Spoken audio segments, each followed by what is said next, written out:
Hi, everybody. I'm Kirsten Stewart with KS Financial Coaching. I just want to get on here and talk about how important it is to have an emergency fund.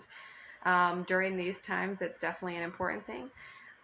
So, back in 2018, my husband and I started getting intentional with our money. We started doing a budget every month, and we followed the baby steps of a financial expert, Dave Ramsey.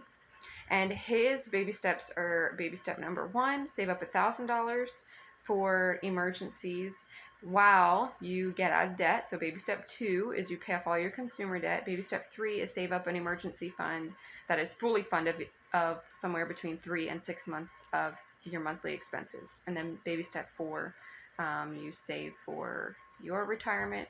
Step five is save up for kids' college. Step six, pay off your mortgage. Anyway, so we started, we already had our emergency fund. It was fine. Sean's job is really stable. Like, he was able to work through the whole quarantine time.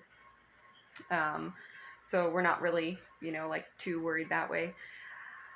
We started doing baby step 4, 5, and 6. So, investing for kids' college and then paying off our mortgage aggressively.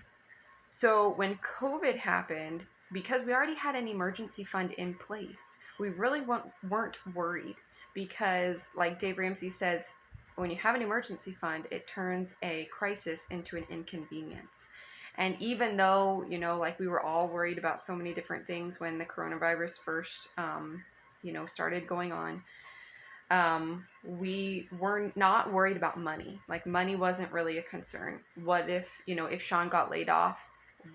It would be fine. Like, we would just be concerned about keeping ourselves safe, keeping our girls safe, because I think for us, we have like 4 or 5 months of an emergency fund saved up. So if he was laid off for 4 or 5 months, we would have enough money to pay our bills, to eat, to keep the lights on, put gas in the car, stuff like that.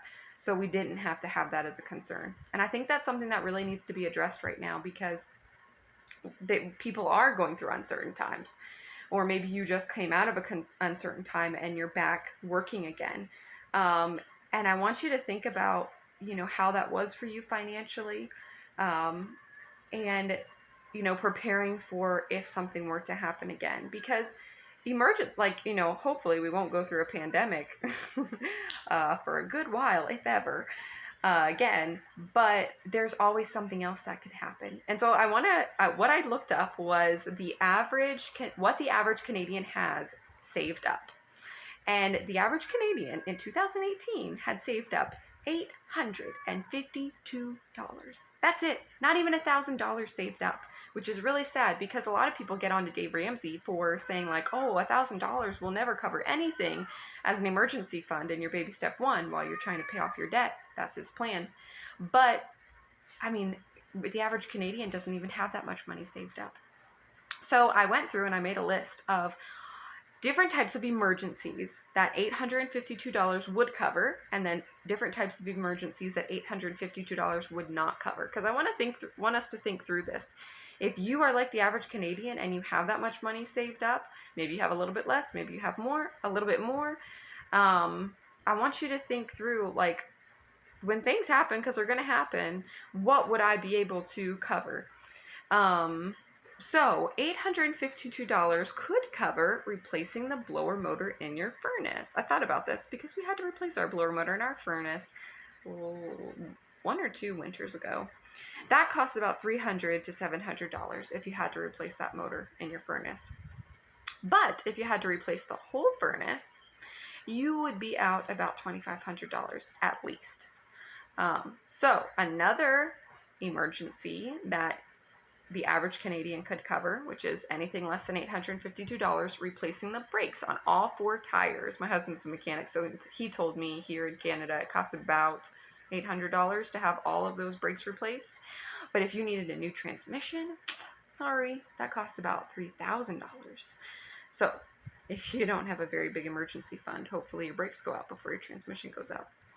Another emergency that would be covered by the average Canadian could cover with their savings would be repairing a small leak in the roof. We're talking about a roofer having to get up there and just like spread some tar sealer or something like that. Just a very quick fix.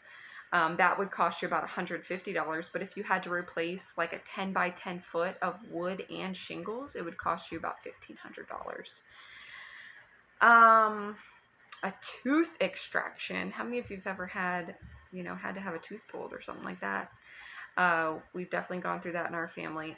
Having one tooth pulled costs about $150. Now that's not including x-rays. That's not including if you have to have a consultation or something like that, if you haven't been to the dentist in a while. So you could cover that on your average savings. But if you had to have like your wisdom teeth pulled or a greater dental expense, 4 wisdom teeth being pulled costs about $1,500. I'm sorry, $1,800. So you would not be able to cover that if that were to happen. Losing your job for a week, you could probably cover with your $852 worth of savings. But if you were to lose your job for a whole month, the average Canadian would not be able to cover that. They would have to pay for expenses on the credit card or something like that, or get a loan from a family. So I want you to think through all these things. These are pretty, some of them pretty common, some of them not pretty common. But these are just different emergencies that happen to people all the time. Would you be able to cover, are you like the average Canadian? Would you have more than that $852 saved up?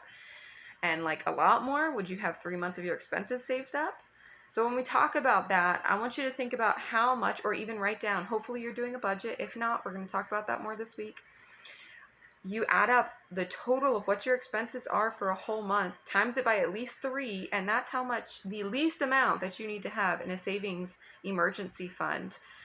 Because if something were to happen, which things always happen, we've definitely just been through this in the whole world, you want to have a cushion there to cover you if you were to be laid off, or if a big expense came up that you weren't expecting, which would be called an emergency.